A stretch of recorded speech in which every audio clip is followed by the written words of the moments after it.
Good evening, this is Cab, here to drive you crazy. And I got here little Miss Cabby. Say hello, Cabby. Yay. So happy. And this is going to be Boston Sports Talk, number 5. Last week I was actually with my wife on a business trip of hers, so unfortunately I was unable to make a video last week, and she actually kind of needed to use my camera that I'm using at the moment for her business, so it's just something that I decided to hold off until this week. But let's just jump straight into it with the typical. We'll start this one off with the Boston Bruins, who unfortunately had, a pretty good win streak happening, and then just lost their last 2 games, both to the Flyers, and then just absolutely getting destroyed today by the Capitals, 8-1. So currently haven't moved anywhere from their 4th place spot. Still at a 21-12-6 with 48 points scored. This game was kind of weird because we did have a good win against them, 4-2, the 2 games ago, and even for me, I was thinking, wow, we actually won against the Capitals, the team that is currently sitting in 1st place, right behind the Islanders, who have a straight equal 27-11-4 with 58 points. So I was pretty optimistic to think that we would have a pretty decent game against them today, but after seeing that we lost to the Flyers the previous day and then losing 8-1 in this game was kind of a bad sign in itself, to say it just doesn't seem like we can ever be that consistent. Granted, we do have the new goalie that has been in and out of games for us, and he's proven himself when he won his first matchups, but ever since then has been very just back and forth.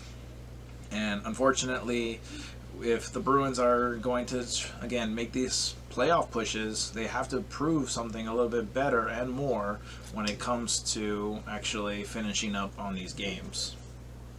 We'll jump straight into the Celtics now, who actually had a very impressive win today against the Denver Nuggets, 105-87, with an absolutely amazing 4th quarter.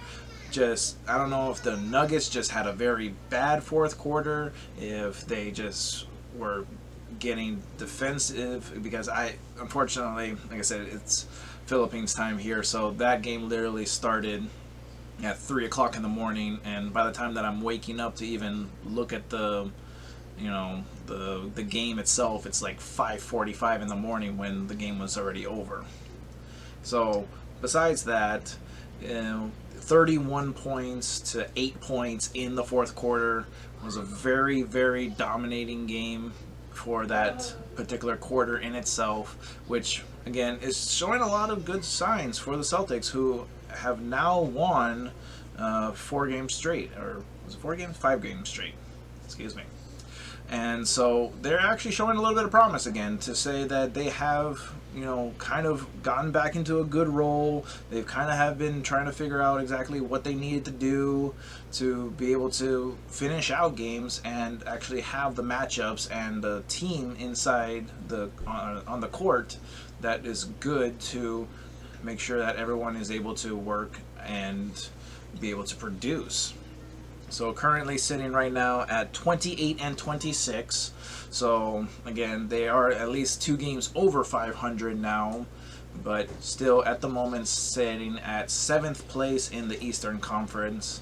So again, we really got to make sure that the Celtics start going on a little bit of a better run. Make sure that they can go and beat some of these better teams, which again, the Nuggets were a proven better team. So to know that we've won this one was a really big standout, and to show, as far as I'm concerned, that the Celtics can have a good chance, but they really do need to continue to prove themselves. They also will be playing against the Trailblazers this upcoming week, as well as the Lakers, and of course can't wait to see those games happen. And let's just get straight into this one, because this one is something I wanted to do again from last week. Kind of glad that I didn't, because if I did, I would have been talking about how the Red Sox got swept by the Orioles and are 0-3. But today, as of This particular record, after a solid 14-9 victory against the Orioles, are now sitting at 6-3. So having lost their first three, but then dominating to win their very next 6 games. And obviously, I say dominating, but at the exact same time, they actually had a few extra inning games that they've proven as long as they can get into those kind of situations, they can get themselves a win. They were falling back in late innings and coming back in those final like 8 and 9 innings to be able to tie the games, to push them into overtime or to extra innings. And not to mention just the fact that they had shown a dominance in maintaining themselves going into those extra innings with luckily enough relief pitching to get by, but at the exact same time there was the game against the Blue Jays that was pretty much just a back and forth. But right now the biggest talk is obviously JD Martinez. He has proven himself exactly why he was going to be that guy that we expected to be when we first got him a couple of years ago, and hoping by this point that we will be working on some kind of contract extension, because he had a bad year last year, but he's only proven to be just that much more better this year. There is no ifs, ands, or buts to that. He had 3 home runs today and just pretty much has been solid on just making contact. I believe, if I would probably have to go and check it up myself, but I think he's actually leading in RBIs currently at the early beginning of this season. And not to mention also Rafi Devers, who has also homered in the last 3 games straight as well. So this team right now sitting first place in the AL East, and I can't be happier to know that after losing those first 3 games that we won these next 6, and we'll be looking forward to this series against the Twins. And of course, we'll just wrap it all up with the New England Patriots. And again, it's still the off season right now.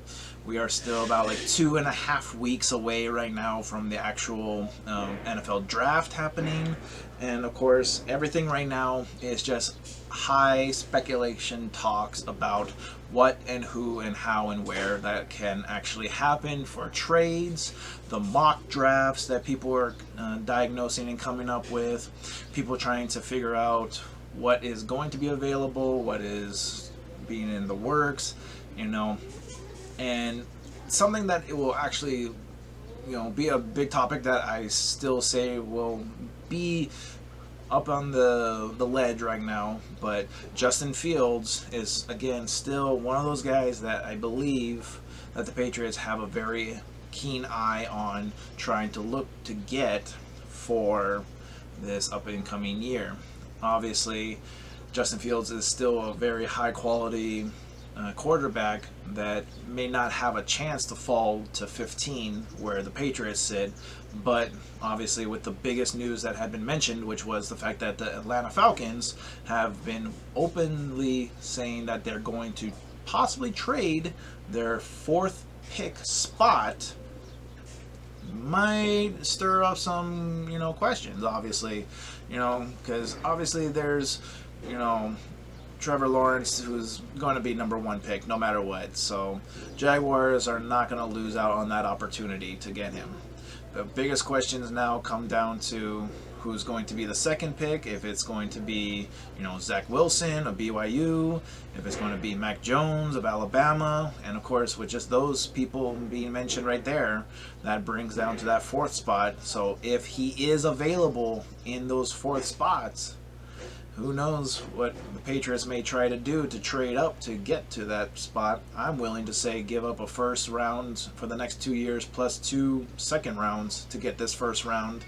Maybe even say don't need to have the 2nd rounder and just trade like Stephon Gilmore for the additional. And who knows? Who knows? That's why it's all in speculations.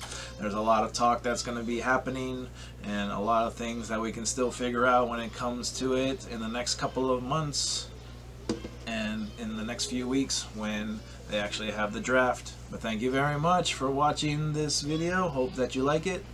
And leave a comment below for any thoughts, and hit subscribe for more. My name's Cab, and I'm here to drive you crazy.